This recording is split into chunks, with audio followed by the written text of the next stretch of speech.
Goeiedag, sê my Home Choice Blankets. As jy trots geworden, Chubby, kan in my eie versekering. Ek is gelei van voor en achter. Ek kom morsig pad toe. Op die witlijn. Annie Cooper. Jou ganspens. Nou my Home Choice, ek net vir julle wys.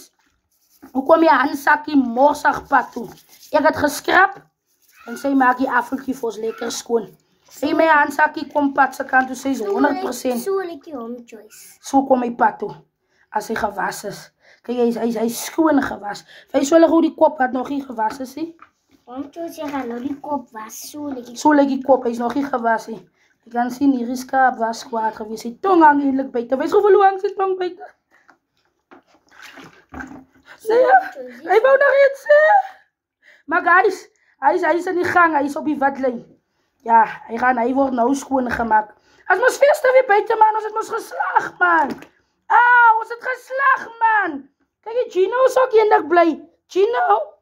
Gino kom pad toe. Gino is 100% op die witlijn. Right. Hansakkie is daar nou die ander poot waar die skoens krijg. Jy, kijk, die Hansakkie kom morsig pad toe.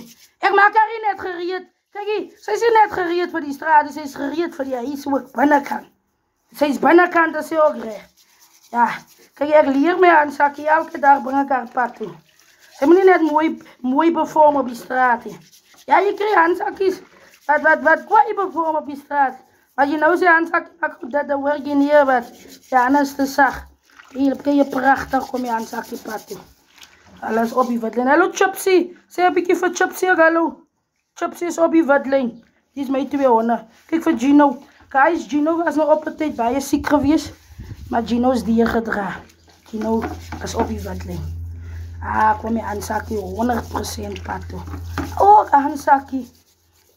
Ja, sy sal eendag so smaak aan haar man sy huis in. Ja, Hansakkie, jy gaan eendag so smaak in jou man sy huis in. Kijk jy Hansakkie? Sy kom sommer mos op pad toe. Kijk die kind is op haar kniekoppe. Nee, sy kom op haar kniekoppe pad se kante. Annie Cooper, jou gangspijs.